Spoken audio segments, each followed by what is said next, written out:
June মাসের শেষের দিকে এবং জুলাই মাসের প্রথম সপ্তাহেই বঙ্গোপসাগরে তৈরি হতে পারে নিম্নচাপ, যা দক্ষিণবঙ্গের উপরে বৃষ্টিপাতের দাপট বাড়িয়ে দিতে পারে। বর্ষায় আরও বড় সুখবর। এদিকে বর্তমান আবহাওয়া পরিস্থিতিতে আমূল পরিবর্তন হয়েছে।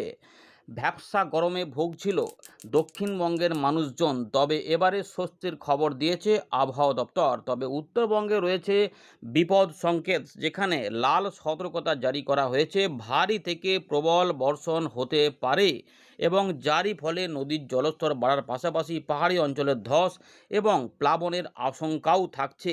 বাংলাদেশেও যা সচেতনতা আনছে সাধারণ মানুষদের জন্য। নদী জলস্তর বাড়তে পারে। আসাম, মেঘালয়েও ব্যাপক বৃষ্টিপাতের আশঙ্কা রয়েছে।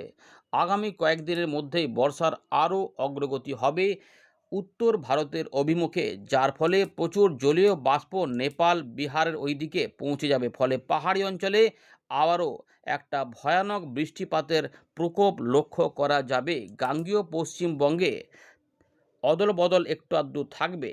বৃষ্টিপাত মূলত থাকছে 23 তারিখ পর্যন্ত, তারপরে একটুখানি কমে গিয়ে বিক্ষিপ্ত আকারে চলে যাবে। মাসের শেষে আবারও বৃষ্টিপাত শুরু হবে। ইতিমধ্যে আপনাদের বলেছিলাম যে 18 তারিখ থেকে 22 তারিখ পর্যন্ত দক্ষিণবঙ্গের উপরে বৃষ্টিপাত হতে পারে। শনিবার থেকে মঙ্গলবারের মধ্যে বৃষ্টিপাত দক্ষিণবঙ্গে দেখা যাবে। এরই মধ্যে আমরা দেখতে পাচ্ছি যে আকাশ অনেকটাই পরিষ্কার রয়েছে। গাঙ্গেয় পশ্চিমবঙ্গে হালকা পাতলা রোদও কিন্তু দিনের বেলার দিকে দেখা যাবে। তবে এরই মধ্যে আবার কালো মেঘ বিভিন্ন জায়গায় আসবে। বঙ্গোপসাগরে মৎস্যজীবীদের সতর্কতা জারি করেছে আবহাওয়া দপ্তর। আগামী কয়েকদিনে বৃষ্টিপাত সম্পর্কিত আপডেটগুলি বর্তমান সময় থেকে কি হতে চলেছে, এই ভিডিওতে আমরা বিস্তারিত কিছুটা আলোচনা করব। আপনার জায়গা এবং জেলাটা কমেন্টে জানাবেন। আপনি কোন জায়গা থেকে দেখছেন এবং সেখানে বিগত 6 থেকে 12 ঘন্টার মধ্যে বৃষ্টিপাত হলে সেটা কমেন্ট করবেন। অস্বস্তি কি আগের মতো আছে না একটু কমেছে, সেটাও উল্লেখ করবেন। ফেরত আসছে এখানে, দেখতে থাকুন। প্রথমে আমরা দেখে নেব 20 তারিখকে যে আপডেট দিয়েছে উত্তরবঙ্গ, দক্ষিণবঙ্গে সতর্কতা কবে কবে কেমন রয়েছে। তো আমরা দেখতে পাচ্ছি রেড অ্যালার্ট বা লাল সতর্কতা রয়েছে উত্তরবঙ্গে, যেখানে 21 তারিখ পর্যন্ত বৃষ্টিপাতের প্রবল সম্ভাবনা রয়েছে। এই জেলাগুলি আপনাদের বলে দেব, সেটা দেখতে পাবেন। মূলত জলপাইগুড়ি, আলিপুরদুয়ার এবং কোচবিহারে সবথেকে বেশি বৃষ্টিপাতের সম্ভাবনা। তবে উত্তরবঙ্গের প্রত্যেক উপরের দিকের 5 থেকে 6টি জেলাতে বৃষ্টিপাত বাড়বে, যেখানে ভারী থেকে অতি ভারী বৃষ্টিপাত লক্ষ্য করা যাবে। সিকিম, ভুটান, নেপালও এই অবস্থা আস্তে আস্তে হবে। বাংলাদেশে এবং আসাম, মেঘালয় বেশ কিছু অংশেই ভারী থেকে অতি ভারী বৃষ্টিপাত লক্ষ্য করা যাবে। 23, 24, 25, 26 তারিখ পর্যন্ত উত্তরবঙ্গে বিক্ষিপ্তভাবে ভারী বৃষ্টিপাত চলবে উত্তরবঙ্গের উপরের দিকে জেলাগুলিতে। এগুলোই কিন্তু রয়েছে। গাঙ্গেয় পশ্চিমবঙ্গে দেখুন সতর্কতা কমে যাচ্ছে 22 তারিখ থেকে।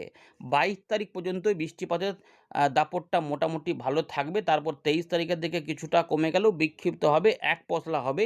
24, 25, 26 এই সময়কালে বৃষ্টিপাত অনেকটাই কমে গেলেও 1-2 পশলা করে অনেকেই বৃষ্টিপাত দেখবেন যে বজ্রবিদ্যুৎ সহ হালকা এবং মাঝারি মানের হওয়ার সম্ভাবনা। মাসের শেষের দিকে আবার এখানে আপডেট পরিবর্তন করবে আবহাওয়া দপ্তর, সেটুকু আপনাদের বলে রাখলাম। এবারে 20 থেকে 21 তারিখের মধ্যে যে বৃষ্টিপাতের রয়েছে সেটা একটুখানি ভালো। তার মধ্যে দেখুন আবার ভারী বৃষ্টিপাত বলে রেখেছে। এমনটা হতে পারে যে 20 থেকে 20 তারিখে সেভাবে যদি খুব একটা নাও হয়, সেক্ষেত্রে 21 এবং 22 মানে রবিবার এবং সোমবার এই দুটো দিনে কিন্তু বৃষ্টিপাতটা বেড়ে যেতে পারে দক্ষিণবঙ্গের ওপরে। একটু অদলবদল হতে পারে, সামান্য পরিবর্তন একটু আধটু হতে পারে। কারণ আমরা দেখেছি যে 19 তারিখ পর্যন্ত সময়ের মধ্যে ভালো বৃষ্টিপাত দক্ষিণবঙ্গের উপরে ঢেলে দিয়েছে, এমনটা কিন্তু আমরা দেখেছি। অর্থাৎ 18, 19 তারিখের মধ্যে বেশ কিছু অংশে ভালো বৃষ্টিপাত হয়েছে। যদিও পশ্চিমের দিকের বেশ কিছু অংশে পুরুলিয়ার দিক সহ অনেকাংশে বৃষ্টিপাত সেভাবে হয়নি, শুধুমাত্র মেঘের বিস্তার হয়েছে। ওই এলাকাতেও বৃষ্টিপাত এবারে পৌঁছতে পারে, সেই সম্ভাবনাও কিন্তু রয়েছে। ঝাড়খণ্ড, উড়িষ্যার দিকেও বৃষ্টিপাত দাপট দেখাবে। এবারে আপনাদের যদি ডিস্ট্রিক্ট ওয়াইজ ওয়ার্নিং দেখাই, তাহলে দেখুন 20 তারিখে কিন্তু আমরা দেখতে পাচ্ছি যে কুচবিহার, আলিপুরদুয়ার এবং জলপাইগুড়ি এই 3টি জায়গাতে আমরা দেখতে পাচ্ছি যে এক্সট্রিম হেভি রেনফল রয়েছে। দেখতে পাচ্ছেন দার্জিলিং এবং কালিম্পং এই জায়গাতে অতি ভারী বৃষ্টিপাত রয়েছে, বজ্রবিদ্যুৎ সহ কিছুটা দমকা হাওয়াও কিন্তু থাকবে। এর পাশাপাশি উত্তর দক্ষিণ দিনাজপুর, মালদা এই জেলাগুলিতে মূলত হালকা থেকে মাঝারি মানের বৃষ্টিপাত, দু এক জায়গায় 30 থেকে 40 কিলোমিটার গতিবেগে দমকা হাওয়া সহ বৃষ্টিপাত হতে পারে। গাঙ্গেয় পশ্চিমবঙ্গে আমরা দেখতে পাচ্ছি যে মূলত হলুদ সতর্কতায় বেশিরভাগ অংশে রয়েছে, তবে কয়েকটি জেলাতে আবার অরেঞ্জ অ্যালার্ট জারি করা রয়েছে। এটি কিন্তু একটু আধটু অদলবদল হতে পারে, যা পরিস্থিতি হয়েছে আপডেট যা রয়েছে একটু বলে দিচ্ছি। এখানে দেখুন, দক্ষিণ 24 পরগনা অতি ভারী বৃষ্টিপাত হতে পারে, ভারী বৃষ্টিপাত পূর্ব মেদিনীপুরে দু এক জায়গায় হতে পারে, পশ্চিম মেদিনীপুরে বিক্ষিপ্ত ভারী বৃষ্টিপাত হতে পারে। এর পাশাপাশি আমরা দেখতে পাচ্ছি যে এখানে এইটা রয়েছে পূর্ব বর্ধমান, এখানেও কিন্তু রয়েছে ভারী বৃষ্টিপাত, বুঝতে পারছি এখানে কিন্তু ভারী বৃষ্টিপাত থাকবে। এই যে পূর্ব বর্ধমানে কিন্তু ভারী বৃষ্টিপাত রয়েছে এবং এখানে রয়েছে পশ্চিম মেদিনীপুর, তার পাশাপাশি এখানে হুগলি, এখানেও দু এক জায়গায় ভারী বৃষ্টিপাত হতে পারে। বাকি অংশগুলিতে যেগুলো রয়েছে সবই কিন্তু কলকাতা সহ, দেখুন কলকাতা, হাওড়া এগুলো সব কিন্তু বজ্রবিদ্যুৎ সহ হালকা উত্তর 24 পরগনা, নদিয়া দেখিয়ে দিলাম আপনাদের, তাহলে বুঝতে পারবেন। নদিয়া বা মুর্শিদাবাদ এগুলোতে, এই যে মুর্শিদাবাদ এটা রয়েছে মুর্শিদাবাদ, দেখুন এখানে লেখা থাকবে যে মুর্শিদাবাদ বা বীরভূম এগুলোতে বজ্রবিদ্যুৎ সহ হালকা মাঝারি বৃষ্টিপাতের কথা বলা হয়েছে। পশ্চিম বর্ধমান বা পুরুলিয়া, বাঁকুড়া, ঝাড়গ্রাম এগুলোতে, পশ্চিম মেদিনীপুর এবং পূর্ব মেদিনীপুরে বিক্ষিপ্ত ভারী বৃষ্টিপাত হতে পারে। আপনার জেলাটা অবশ্যই কমেন্ট করে জানাবেন যে আপনি কোন জায়গা থেকে দেখছেন। এর পাশাপাশি আমাদের এই যে বাংলাদেশে রয়েছে এই অঞ্চলগুলিতেও বৃষ্টিপাত থাকবে এবং ঝাড়খণ্ড, উড়িষ্যার এই অংশগুলিতেও বৃষ্টিপাতগুলো থাকবে। মৎস্যজীবীদের কিছু সতর্কতা অবশ্যই থাকবে। তাপমাত্রা একটু বলে দিই, 2 থেকে 4 ডিগ্রি তাপমাত্রা 20 তারিখ পর্যন্ত সময়ের মধ্যে দক্ষিণবঙ্গে কিছুটা কমার কথা বলেছিল আবহাওয়া দপ্তর। তারপরে মোটামুটি একটু স্থিতিশীল থাকবে, একটুখানি বৃষ্টিপাত কমলে হালকা হালকা একটুখানি টেম্পারেচার অদল বদল হবে, 2-1 ডিগ্রি বাড়বে, বা রোদ বেরোলে একটুখানি দেখবেন যে রোদের একটু তেজও থাকবে, কিন্তু মেঘ এসে আবার বৃষ্টিপাত বা মেঘলা আকাশ তৈরি করবে, একটু পরিস্থিতি আবার ঠিকঠাক করবে, এরকম থাকবে। আচ্ছা, মৎস্যজীবীদের জন্য কিছু সতর্কতা রয়েছে আগামী কয়েকদিনে, সেটা একটু জেনে নিন। মৎস্যজীবী যদি আপনাদের কাছে চেনা জানা থাকে বা যদি দেখে থাকেন তাহলে প্রত্যেকের কাছে পৌঁছে দেবেন খবরটি। একটু দেখে নিন বঙ্গোপসাগরে কোন জায়গাটা উত্তাল হতে পারে, সতর্কতা হতে পারে। গাঙ্গেয় পশ্চিমবঙ্গ সংলগ্ন উত্তর এবং মধ্য বঙ্গোপসাগর 21 তারিখ থেকে 24 তারিখ, গাঙ্গেয় পশ্চিমবঙ্গ সংলগ্ন উত্তর এবং মধ্য বঙ্গোপসাগরে সমুদ্র উত্তাল থাকতে পারে, ঝড় বৃষ্টির পরিবেশ থাকতে পারে, যা 21 তারিখ থেকে 24 তারিখের মধ্যে সতর্কতা দিয়েছে। এর পাশাপাশি 21 এবং 23 তারিখে উড়িষ্যার উপকূলে সতর্কতা। পূর্ব মধ্য বঙ্গোপসাগর এবং উত্তর আন্দামান সাগরের দিকে 21 তারিখ পর্যন্ত সময়ের মধ্যে, 20 এবং 21 তারিখে জুন মাসে এখানে মৎস্যজীবীদের সমুদ্রে যাওয়ার ক্ষেত্রে নিষেধাজ্ঞা জারি করা রয়েছে, বুঝতে পেরেছেন। এবারে দেখে নিই কী কী সিস্টেম কাজ করছে। দক্ষিণ পশ্চিম মৌসুমি বায়ু 23শে জুন নাগাদ ঝাড়খণ্ড, উড়িষ্যা, তেলেঙ্গানা, বিহার, ছত্তিশগড়ের এবং মহারাষ্ট্রের বেশ কিছু অংশে পৌঁছে যাবে এমন পরিস্থিতি রয়েছে। পূর্ব উত্তরপ্রদেশের কাছে একটি ঘূর্ণাবর্ত কাজ করছে। পাঞ্জাব থেকে বিহার পর্যন্ত একটি অক্ষরেখা বিস্তৃত রয়েছে। আর এখানে সেখানে বলার মতো এখানে কিছু নেই, মোটামুটি এরকমই রয়েছে। একটা ছবি আপনাদের দেখিয়ে দিই। এটা তো দেখতে পাচ্ছেন যে বর্ষা অগ্রগতি হয়েছে, ছাই ছাই কালারগুলো রয়েছে, লাল কালারগুলো হচ্ছে যেগুলো রয়েছে ওগুলো হচ্ছে স্বাভাবিক সময় বলা ছিল, একটু তদল বদল থাকছে। এখন পুরো চিত্রটা দেখে নিন। আমাদের গাঙ্গেয় পশ্চিমবঙ্গ, উত্তরবঙ্গ, আসাম, মেঘালয়, অরুণাচল প্রদেশ এবং এখানে বাংলাদেশের কিছু অংশ ধরতে হবে, যা সিলেট থেকে এই অংশটা হচ্ছে যে মোটামুটি বেশিরভাগ অংশে বৃষ্টিপাত আগামী 48 ঘন্টায় পৌঁছে যাওয়ার সম্ভাবনা রয়েছে। তার জন্য কি সতর্কতা রয়েছে আমরা দেখতে পাচ্ছি যে উত্তরবঙ্গে ভারী থেকে অতি ভারী বৃষ্টিপাত এবং এক্সট্রিম হেভি রেনফল থাকবে। আর আসাম, মেঘালয় ভারী অতি ভারী বৃষ্টিপাত, গাঙ্গেয় পশ্চিমবঙ্গে বিক্ষিপ্ত ভারী বৃষ্টিপাত আগামী 48 ঘন্টায় দেখা যাবে বা 24 ঘন্টায় দেখা যাবে। ঝাড়খণ্ড, উড়িষ্যার দিকেও বজ্রবিদ্যুৎ সহ কালবৈশাখী ঝড় বৃষ্টি হতে পারে, কিন্তু এই জায়গাগুলোতে রয়েছে তাপপ্রবাহ, ফলে গরম অস্বস্তিকর পরিবেশটা একটু আধটু হালকা থাকবে, কিন্তু এই গরমকে কাজে লাগিয়ে কিছু বজ্রশেল তৈরি হতে পারে, তাই বৃষ্টিপাতের সম্ভাবনা অবশ্যই হতে পারে। আপনার এলাকায় বর্তমানে আকাশ কেমন রয়েছে, পরিষ্কার না মেঘলা, জানাবেন। উত্তরবঙ্গে তো বৃষ্টিপাত চলছে, সেখানে জলবদ্ধতা হচ্ছে, নদীর জলস্তর বাড়ছে, অনেক জায়গাতে টুকটাক ছোটোখাটো পোলও কিন্তু ভাঙছে বা পাহাড়ি অঞ্চলের ধসের খবরও কিন্তু থাকছে। জানাবেন, আপনাদের যেমন যেমন জানা আছে কমেন্ট করবেন। আমরা আবারও ফেরত চলে এলাম উইন্ডির লাইভ স্ক্রিনে। উপগ্রহ চিত্রে পরিষ্কার দেখতে পাচ্ছেন যে উত্তরবঙ্গের আকাশ মেঘলা, আসাম, মেঘালয়ের আকাশ মেঘলা, ত্রিপুরার দিকেও আকাশ কিছুটা আংশিক মেঘলা থেকে মেঘলা মেঘলা হচ্ছে। রংপুর, রাজশাহী, ময়মনসিংহ, সিলেটেও কিছুটা পাতলা মেঘ রয়েছে। আমাদের মালদার আশেপাশে দিনাজপুরে কিছুটা হালকা হালকা মেঘলা মেঘলা ভাব রয়েছে। তবে সব জায়গাতে বৃষ্টিপাত একসঙ্গে মোটেই হবে না। সময়গুলো রয়েছে রাতের দিক থেকে সকালেই উত্তরবঙ্গে বৃষ্টিপাতগুলো হচ্ছে। গাঙ্গেয় পশ্চিমবঙ্গে হয়তো কখনো সকালের দিকে হচ্ছে, পরে ফাঁকা হচ্ছে, বা দুপুরবেলার পর থেকে বিকেল সন্ধ্যের মধ্যে কিছু বৃষ্টিপাত নামিয়ে দিচ্ছে। কারণ সিস্টেম রয়েছে যে এখানে কিন্তু বৃষ্টিপাতে হতে পারে। চলুন, পরিষ্কার আকাশ দেখা যাচ্ছে কিছুটা। ঝাড়খণ্ড উড়িষ্যার দিকে একটু মেঘলা মেঘলা ভাব রয়েছে। আগামী কয়েকদিনে বৃষ্টিপাত কীভাবে হবে সেটা দেখাবো। তার আগে আমরা একটু নিম্নচাপ পরিস্থিতিটা দেখার চেষ্টা করব। সেটা হচ্ছে যে আমরা দুটো মডেলে আপনাদের দেখিয়ে দিচ্ছি। ইসিএম ডব্লিউ মডেলে প্রথমে দেখিয়ে দিই। দেখুন, মাসের শেষের দিকে ঘূর্ণি একটুখানি হবে। 30 তারিখ থেকে যে ঘূর্ণি পাওয়া যাচ্ছে লো, একটু হচ্ছে হালকা লো, সেই লোটা আস্তে আস্তে লো প্রেশারটা একটু আধটু শক্তি বাড়াবে এবং মোটামুটি এখানে নিম্নচাপ ক্ষেত্র তৈরি করবে।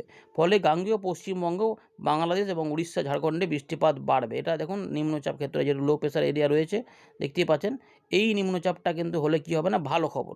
এটা যে ইসিএম ডব্লিউ মডেলে দেখালাম, এবার জিএফএস মডেলেও দেখাচ্ছে একই খবর আছে।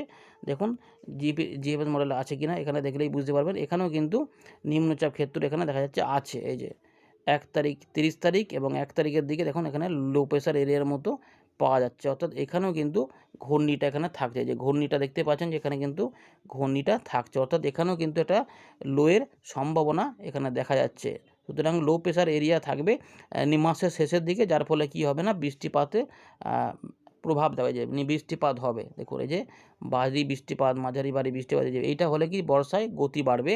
নিম্নচাপ এলে বঙ্গোপসাগর থেকে প্রচুর জলীয়বাষ্প ঢোকাতে পারবে, ফলে বৃষ্টিপাত হবে এবং বর্ষার অগ্রগতিটাও হবে। এটা ইসিএম ডব্লিউ মডেল আমরা দেখে নেব। এখানে কি দেখাচ্ছে, জিএফএস মডেলটা দেখালাম। ইসিএম ডব্লিউ মডেলও আমরা দেখব যে এই সময়কালে বৃষ্টিপাত কিন্তু দক্ষিণবঙ্গের উপরেও আসবে, যে বৃষ্টিপাত কিন্তু আসছে। আর এই সময়কালে উত্তরবঙ্গে প্রচুর বৃষ্টিপাত থাকবে এবং পাশাপাশি নেপাল এবং উত্তরাখণ্ড, ওইগুলোতেও বিহারের দিকেও বৃষ্টি হয়েছে। লো প্রেশার এরিয়ার জন্য আমাদের গাঙ্গেয় পশ্চিমবঙ্গেও বৃষ্টিপাত মাঝে মাঝে 2-3 পশলা করে হতে পারে। যখন এটা যদি বৃষ্টিপাতের পরিবেশ হয়, তাহলে দেখুন ঝাড়খণ্ড, উড়িষ্যা, গাঙ্গেয় পশ্চিমবঙ্গ, ছত্তিশগড়, বাংলাদেশ, এই সমস্ত অংশে ঝিমঝিম করে হালকা মাঝারি বৃষ্টিপাত চলতে থাকবে, যা ভালো খবর। এবং তাপমাত্রাও কম থাকবে, ফলে স্বস্তিও পাওয়া যাবে। ভ্যাপসা গরমও খুব একটা থাকবে না, অল্প স্বল্প থাকলেও কিন্তু ঠান্ডা ঠান্ডা ভাবটা থাকবে। এইটার জন্য আমরা যেটা আগে থেকেই বলে রাখছি যে মাসের শেষের দিক থেকে এবং জুলাই মাসের প্রথম সপ্তাহে এখনও পর্যন্ত ভালো খবর রয়েছে, বৃষ্টিপাত হতে পারে। এবারে বর্তমানে আবহাওয়া পরিস্থিতিতে কি হবে সেটা দেখাচ্ছি। দেখুন, ইতিমধ্যে বৃষ্টিপাত উত্তরবঙ্গে বাড়তে চলেছে। রাত থেকে প্রচুর বৃষ্টিপাত হবে। গাঙ্গেয় পশ্চিমবঙ্গে যে ফাঁকা আকাশ রয়েছে সেখানে বিক্ষিপ্তভাবে আগামী 48 থেকে 72 ঘন্টায় বৃষ্টিপাত কিছুটা হবে। সবসময় হবে না, বৃষ্টিপাত একবার হয়ে গেলে দেখবেন যে থেমে গেল, আবার অনেকটা সময় বাদে আবার মেঘলা মেঘলা করতে পারে, এইভাবে চলবে। তো মোটামুটি 1 থেকে 2 পশলা বৃষ্টিপাত গাঙ্গেয় পশ্চিমবঙ্গে পাওয়া যাবে। দেখুন, বিক্ষিপ্ত বৃষ্টিপাত হালকা মাঝারি করে রয়েছে, তবুও যদিও আবহাওয়া দপ্তর ভারী বৃষ্টিপাত বলেছে, আমরা দেখতে পাচ্ছি এখানে এইটা হয়তো একটুখানি অদলবদল হতে পারে। এবং রবিবার থেকে সোমবারের মধ্যে দক্ষিণবঙ্গে বৃষ্টিপাত বাড়তে পারে, বাংলাদেশেও তাই নিচের দিকে। কিন্তু উত্তরবঙ্গের জেলাগুলিতে এটার কোনো বাড়া কমার ব্যাপার নেই, এখানে বৃষ্টিপাত ভালোই থাকবে। আলিপুরদুয়ার, কোচবিহার, জলপাইগুড়ি, দার্জিলিং, কালিম্পং, উত্তর দক্ষিণ দিনাজপুর, মালদা, বাংলাদেশের রংপুর, রাজশাহী বিভাগ সহ আমাদের আসাম, মেঘালয় এবং ময়মনসিংহ, সিলেট, সুনামগঞ্জ, এগুলোতে প্রচুর পরিমাণে বৃষ্টিপাত আগামী 48 থেকে 72 ঘন্টায় আসতে চলেছে। এবং ঢাকা সহ ঢাকার উত্তর বিভাগ সহ চট্টগ্রাম বিভাগেও বৃষ্টিপাত দাপট দেখাবে। দেখুন, 21 তারিখ দেখালাম, 22 তারিখও দেখাচ্ছি। বৃষ্টিপাত কিন্তু আস্তে আস্তে আগামী কয়েকদিনে বাড়বে, এমন রয়েছে। 22 থেকে 23 তারিখ পর্যন্ত বৃষ্টিপাত কিন্তু ওখানে রয়েছে। নিচের দিকটা একটু পরে দেখাচ্ছি আপনাদের। দেখুন, উত্তরবঙ্গে কিন্তু এই যে ভারী বৃষ্টিপাতগুলো থাকবে 22, 23, 24, 25। দেখুন এই যে 24 তারিখ, 25 তারিখের মধ্যে একটু বৃষ্টিটা হালকা হয়ে যাবে, কিন্তু 25 তারিখের পর থেকে বা 25 তারিখের রাত থেকে বৃষ্টিপাত আবার বাড়বে। এবং এখানে কিন্তু নেপালের দিকে বৃষ্টিটা যাবে, ফলে ভারী, অতি ভারী, প্রবল বর্ষণগুলো 26 তারিখ রাত থেকে বা 27 তারিখের দিকে এই জায়গাতে ছড়িয়ে পড়বে। এটার জন্য কিন্তু আবার জলমধ্যতা আবার বাড়বে, নদীর জলস্তর বাড়বে, আবার হয়তো রেড অ্যালার্ট জারি হবে। দেখতেই পাচ্ছেন সিকিম, ভুটান পাহাড়ি অঞ্চলে প্রচুর বৃষ্টিপাত হবে। দার্জিলিং, কালিম্পং, জলপাইগুড়ি, এখানে বৃষ্টিপাতগুলো বাড়বে। এবং দেখতে পাচ্ছেন যে উত্তরপ্রদেশের দিকে এবং নেপালের দিকে, বিহারের উত্তরভাগে ব্যাপক বৃষ্টিপাত আসছে। এই রেঞ্জটায় বৃষ্টিপাতটা থাকবে এবং ওই সময়কালে দেখুন সব জায়গাতে কিন্তু বৃষ্টিপাতগুলো ছড়িয়ে পড়ছে, যে প্রচুর বৃষ্টিপাত কিন্তু যাবে। উত্তরাখণ্ডের দিকেও হয়তো বর্ষা প্রবেশ করে যাবে। এই মোটামুটি উত্তরবঙ্গের বৃষ্টিপাতটা বললাম। এবারে দক্ষিণবঙ্গেরটা আমরা বলছি। দক্ষিণবঙ্গে যেটা রয়েছে, যে 21 থেকে 22 তারিখ রবিবার থেকে সোমবারের মধ্যে দক্ষিণবঙ্গেও বৃষ্টিপাতগুলো আসবে। কলকাতা, হাওড়া, হুগলি, 24 পরগনা, মেদিনীপুর, ঝাড়গ্রামের কাছাকাছি পর্যন্ত এবং খুলনা, বরিশাল বিভাগের বিভিন্ন অংশে, উত্তর 24 পরগনা, নদিয়া, হুগলি, পূর্ব বর্ধমান আশেপাশে বৃষ্টিগুলো কিন্তু হবে। নদিয়া, মুর্শিদাবাদ দেখুন, বীরভূম, তার পাশাপাশি ঢাকা, খুলনা, বরিশাল এগুলোতেও থাকবে। মালদা এগুলোতেও হালকা মাঝারি ভারী বৃষ্টিপাত। চট্টগ্রাম বিভাগেও বৃষ্টিপাত ঢুকবে। অর্থাৎ এই যে দেখুন বৃষ্টিপাত এর নিচের দিকে এইভাবে কিন্তু হবে। সবদিকে বৃষ্টিপাত কেন্দ্রগুলো থাকবে। 22 তারিখেও বৃষ্টিপাত দক্ষিণবঙ্গের উপকূলবর্তী জায়গাগুলোতে কিন্তু দুপুরবেলার কাছ থেকে রাতের মধ্যে বৃষ্টিপাতগুলো আসবে। ভারী বৃষ্টিপাত, মাঝারি ভারী বৃষ্টিপাতও হতে পারে। পুরুলিয়া, বাঁকুড়া, ঝাড়গ্রাম, 2 মেদিনীপুর যেখানে বৃষ্টিপাত একটু কম রয়েছে সেখানে কিন্তু রাঁচি, জামশেদপুর এগুলোতেও বৃষ্টিপাতগুলো কিন্তু বাড়বে। বর্ধমান রয়েছে, নদিয়া রয়েছে, পশ্চিম বর্ধমান, বীরভূম এদিকেও বৃষ্টিপাত থাকবে। কিন্তু উপকূলবর্তী জেলা এবং পশ্চিমের দিকে জেলাগুলিতে বৃষ্টিপাতের দাপটটা কিন্তু থাকবে। সব জায়গায় বৃষ্টিপাত রয়েছে। আবার দেখুন 23 তারিখ থেকে 24 তারিখের মধ্যে দক্ষিণবঙ্গে কিন্তু এখনও বৃষ্টিপাতগুলো থাকবে। এই যে এই পর্যন্ত থাকবে। 23 তারিখে একটু কমে যাবে কিন্তু থাকবে। 24-25 মধ্যে একটু বিক্ষিপ্ত হয়ে যাবে, মানে এক পশলাও হতে পারে, অথবা কোনো জায়গাতে বৃষ্টিপাত দেখবেন যে হবেই না, হয়তো 2-1 জায়গাতে হলো, কোনো জেলার সেভাবে কিছু হলো না, বৃষ্টিপাত সেভাবে দেখা যাচ্ছে না। 26 তারিখ থেকে বা 27 তারিখের দিক থেকে হালকা করে আবার বৃষ্টিপাত বাড়া শুরু হবে। তবে 28 তারিখ থেকে 29 তারিখের মধ্যে এটা বাড়তে শুরু করবে এবং সঙ্গে নিম্নচাপের দাপটটা যখন আসবে, এই অংশগুলো দেখতে পাচ্ছেন যে ত্রিপুরা সহ এগুলোতে বৃষ্টিপাতগুলো 1-2 পশলা করে হতে থাকবে এবং 30 তারিখের দিক থেকে এগুলো বাড়বে। মানে বেশিরভাগ সময়তেই মেঘলা আকাশ থাকবে। নিম্নচাপের পরিস্থিতিতে এখানে কিন্তু বৃষ্টিপাত হবে এবং হালকা মাঝারি ভারী বৃষ্টিপাতও দেখা যাবে। ভারী বৃষ্টিপাতও কিন্তু হবে। উড়িষ্যা, ঝাড়খণ্ড, ছত্তিশগড়, গাঙ্গেয় পশ্চিমবঙ্গ, বাংলাদেশ সব বিভিন্ন অংশে কিন্তু এই সময়কালে বৃষ্টিপাত থাকবে। অনেকটা ভিডিওটা বড় হয়ে গেল। ধন্যবাদ।